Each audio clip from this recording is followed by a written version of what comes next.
Hey y'all, it's Brooke from What the Brook. Today is going to be my first reading of one of my notes from my What the Brook Facebook page. I'm actually going to be reading from my Kindle, so I'm going to be looking down at it while I read, because I can't read like this because you can't see me. So my eyes are going to be down for a little bit, but then I'll look back up and talk to you. So here we go. It's called Victim's Plea number 22. In my mother's words from her to my uncle, I want you to know that you have taken it upon yourself to give my child a life sentence. You have taken her childhood, her innocence, now her adolescence. She is free from you today, but whatever happens to her for the rest of her life, it will stem from what you have done to her.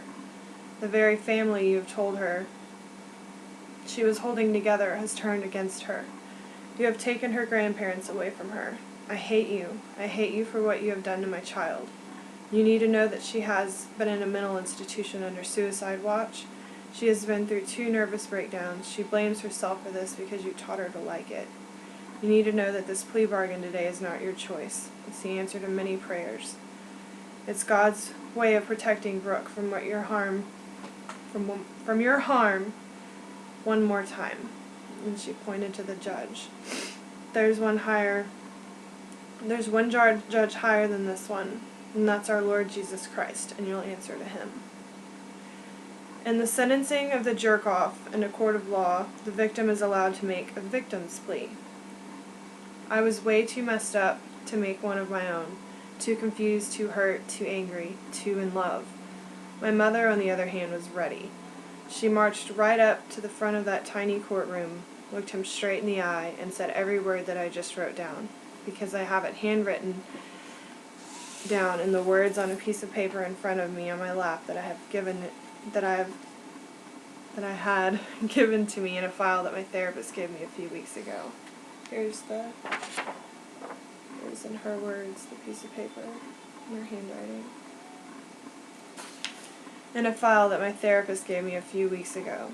She is a strong woman, an amazing woman and mother. She fought tooth and nail for me from day 1 to this day, and from this day to the day she will die. Sorry, I'm tongue-tied.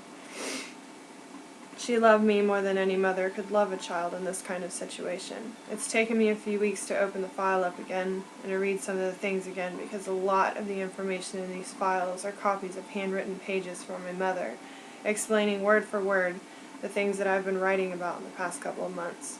But in her words, to my therapist, begging him for help on how to help me, how to help deal with the things that I was sharing with her, how to process these things, how to survive them herself. Reading these things in her perspective as a mother, now with my daughter, is some of the hardest things that I've ever had to process. My heart breaks for her. I will write more about these things, not only her, but my daddy, had to go through in the future. He went through them as well. He's just not the journalist that my mother is. That's part of her healing, is writing things down. That and things being so hectic all the time. Try remembering all of the information that I was shelling out to her and my dad. I used to wish more than anything that I had a time machine, one that would let me go back, put me on that stand, and let me testify. Let me testify my ass off and put that monster where he belongs. But guess what? My fingers, the ones that are typing these words right now, at this very moment, at 9:11 a.m., Thursday, September 27, 2012, 2 days before my 28th birthday, I'm giving my victim's plea. This is my time machine. By writing this page, you sorry motherfucker. Gotcha. Pardon my French, Grandma. I really needed to use that word there. That is number 22. I think I'm up to 25 now with notes on my Facebook page. That is me starting to get into talking about my parents and them and what they did for me after I told what happened to me. I was very lucky in having amazing parents that helped me survive when I told. I literally would not be sitting in front of this computer without them. I wouldn't be here. Jumping out of moving vehicles, attempting to, bashing my head up against desks and walls. I mean, you name it, I tried it. They would drop anything, everything. I'm a hairdresser, and my mother was too, and I have had a client tell me that she used to do her hair, that she would be in the middle of doing her hair and literally dropped her scissors and get a phone call and leave and have to come get me because Brooke's freaking out at school, or Brooke just tried to kill herself, or Brooke's, doing something crazy. Because there was always something going on somewhere that I needed my mom. She slept with me in my bed for 3 years, basically. I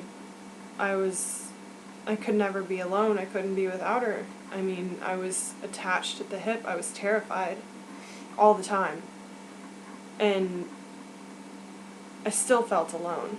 It was the weirdest experience. But being a mother now, I'm starting to realize how hard it must have been for my mother and my father to go through what they went through with me, to watch their little girl go through these things, to watch her deteriorate, turn into a stick, and then be medicated in another direction and blow up like a blimp and hate herself for that. I mean, it was an endless cycle of hell. And they stood by me. I don't know if you can hear it, but I'll stand by you in the background. My parents fought and fought and fought and fought, and my grandparents backed them.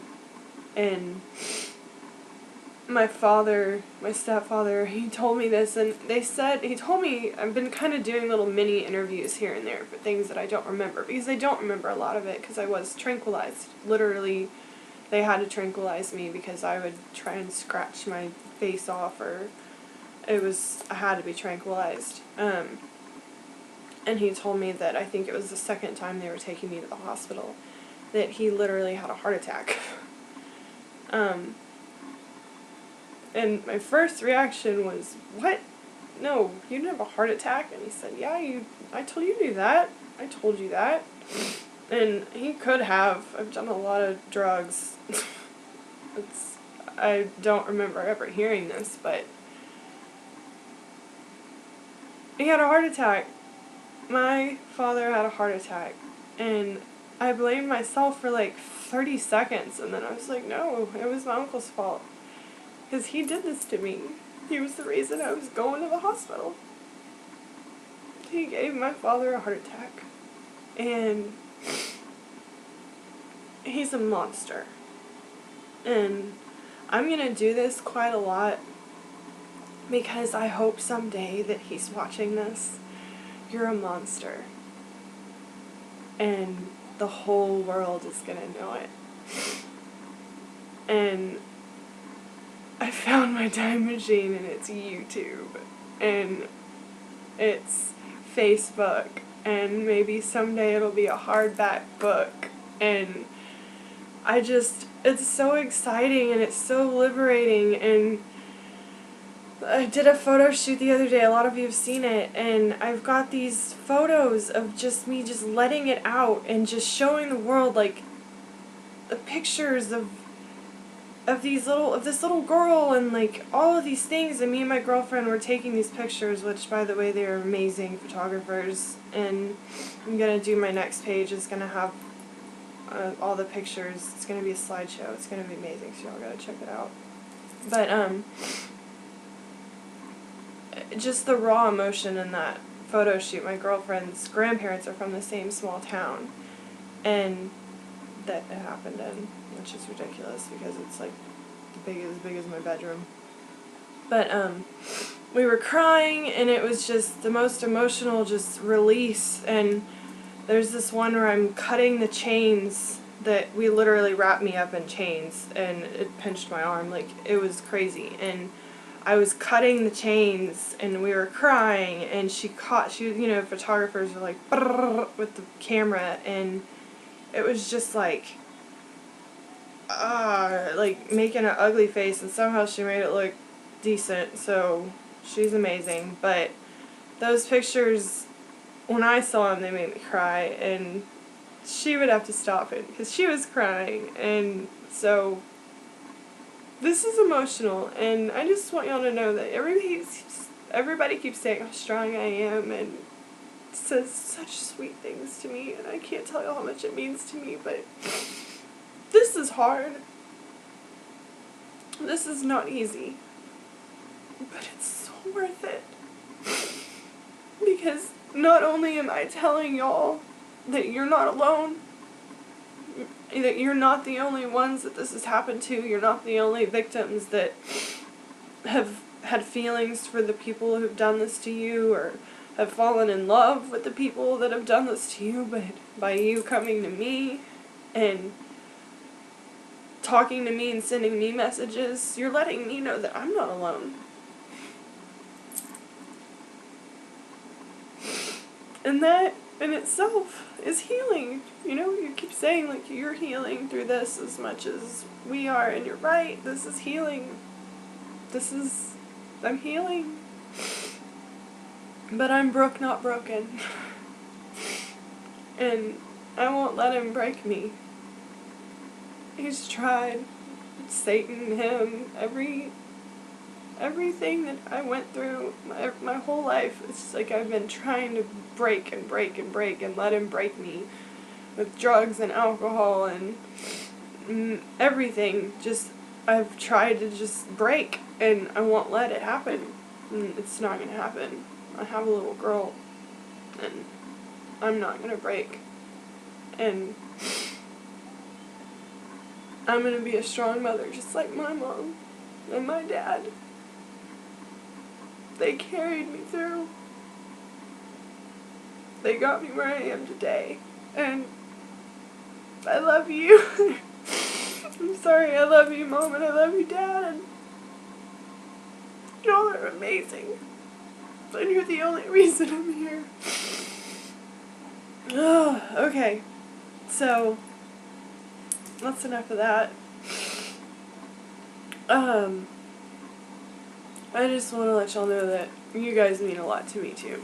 So, I can type all day and say thank you, thank you, thank you, thank you, but I just want to look y'all straight. I mean, I'm looking into a dot on my computer, but as far as you can see, I'm looking you straight into the eye and telling you thank you, because all of your kind words, all of your just pushing like on a computer button means more to me than you know. Because when I click on my little notification things and it gives me a list of all the people that liked what I said, it means a lot. Just the fact that you read something and pushed like means a lot. So, thanks for the likes, and thanks for all the support and all the love, and gushy, gushy, gushy, love, love, love, and look out for my next YouTube video slideshow. It's going to be a slideshow, and it's going to be awesome, so I'm super excited. I will see y'all soon.